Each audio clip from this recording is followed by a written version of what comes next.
Hi guys, আমার YouTube চ্যানেলে আপনাকে স্বাগত জানাই। তো আজকের এই চ্যানেলের ভিডিওর মাধ্যমে কিছু নতুন বলবো, কিছু নতুন শিখব। আজকের ভিডিওর টপিকটি থাকবে ইউটিউবে সিন্ধু সভ্যতা কেন হারিয়ে গেল, আর 4500 বছরের অমীমাংসিত রহস্যকে সামনে তুলে ধরব। আজ থেকে প্রায় 4500 বছর আগে, যখন পৃথিবীর বেশিরভাগ মানুষ ছিল গুহাবাসী, তখন ভারতীয় উপমহাদেশ গড়ে উঠেছিল এক উন্নত সভ্যতা, নাম সিন্ধু সভ্যতা। মহেঞ্জোদারো হরপ্পার এমন এক শহর যেখানে ছিল পরিকল্পিত রাস্তা, প্রতিটি বাড়িতে বাথরুম, উন্নত নিকাশি ব্যবস্থা। কিন্তু আজ প্রশ্ন একটাই, এত উন্নত সভ্যতা হঠাৎ করে কোথায় হারিয়ে গেল? সিন্ধু সভ্যতা কতটা উন্নত ছিল? সিন্ধু সভ্যতা ছিল ব্রোঞ্জ যুগের অন্যতম শ্রেষ্ঠ সভ্যতা। এদের শহর পরিকল্পনা আজও আধুনিক শহর ব্যবস্থাকে টক্কর দেয়। সোজা রাস্তা, আন্ডারগ্রাউন্ড ড্রেনেজ, মাপে ভালো মানের ইট, দূর দেশের সঙ্গে বাণিজ্য। এই উন্নতিরও পর পতন, এটাই সবচেয়ে বড় রহস্য।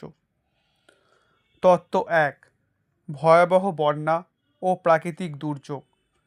অনেক ইতিহাসবিদ মনে করেন কিন্তু সিন্ধু নদীতে বারবার ভয়াবহ বন্যা হয়েছিল। বন্যার ফলে শহর ধ্বংস, কৃষি নষ্ট এবং মানুষ বাধ্য হয় স্থান ত্যাগ করতে। মহেঞ্জোদারোতে একাধিক বন্যার স্তরের প্রমাণও পাওয়া গেছে। তত্ত্ব দুই: জলবায়ু পরিবর্তন ও নদীর পথ বদল। গবেষণায় জানা যায় সরস্বতী নদী ধীরে ধীরে শুকিয়ে যেতে শুরু করে, বৃষ্টি কমে যায়, কৃষিকাজে ব্যাহত হয়।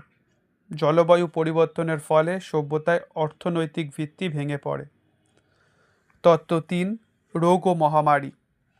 কিছু গবেষক মনে করেন জনঘনবসতিপূর্ণ শহরে কোনো মারাত্মক রোগ ছড়িয়ে পড়তে পারে। কঙ্কালে হঠাৎ মৃত্যুর চিহ্ন এই তত্ত্বকে আরও রহস্যময় করে তোলে। তত্ত্ব চার: আর্য আক্রমণ, মিথ না বাস্তব।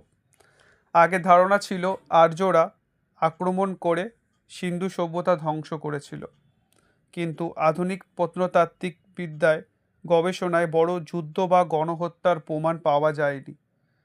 তাই এই তত্ত্ব আজ অনেকটাই দুর্বল। আসল কারণ কি হতে পারে? আজ অধিকাংশ বিশেষজ্ঞ মনে করেন একটি কারণ নয়, একাধিক কারণ মিলেই সিন্ধু সভ্যতার পতন ঘটেছিল। প্রাকৃতিক দুর্যোগ প্লাস জলবায়ু পরিবর্তন প্লাস অর্থনৈতিক সংকট ইজুকাল টু ধীরে ধীরে সভ্যতার অবসান। সিন্ধু সভ্যতা আমাদের শেখায় প্রাকৃতিকের সঙ্গে প্রকৃতির ভারসাম্য হারালে সবচেয়ে উন্নত সভ্যতাও টিকে থাকতে পারে না। আজও এই সভ্যতার অনেক রহস্য অজানা। আপনার মতে আসল কারণ কি? কমেন্টে জানাতে ভুলবেন না।